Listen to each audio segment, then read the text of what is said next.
அஸ்ஸலாமு அலைக்கும் வரஹ்மத்துல்லாஹி வபரகாத்துஹு. 1788 ஆண்டு ஜெர்மன் விஞ்ஞானி ஜோஹன் கிறிஸ்டோப் ஆண்ட்ரியாஸ் மையர் என்பவர் முதலில் மனிதரின் விரல் சுவடுகள், அதாவது பிங்கர் பிரிண்ட்ஸ், ஒவ்வொருவருக்கும் தனித்துவமானவை என்பதை கண்டுபிடித்தார். பின்னர் 19ஆம் நூற்றாண்டில் மற்றொரு விஞ்ஞானி சர் பிரான்சிஸ் கால்டன் இதில் மேலும் ஆராய்ச்சி செய்து உறுதி செய்தார். இப்போது நாம் சூரா கியாமாவில் உள்ள 4வது வசனத்தை கேட்போம். அன்று அவன் நுனி விரல்களையும் முன்னிருந்தவாறே செவ்வையாக்க நாம் ஆற்றலுடையோம்.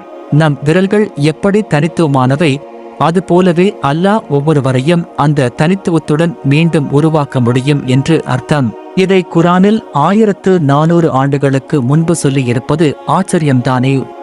இது போன்ற காணொளிகள் பார்க்க எங்கள் சேனலை சப்ஸ்கிரைப் செய்து எங்கள் காணொளிகளை லைக் செய்யுங்கள்.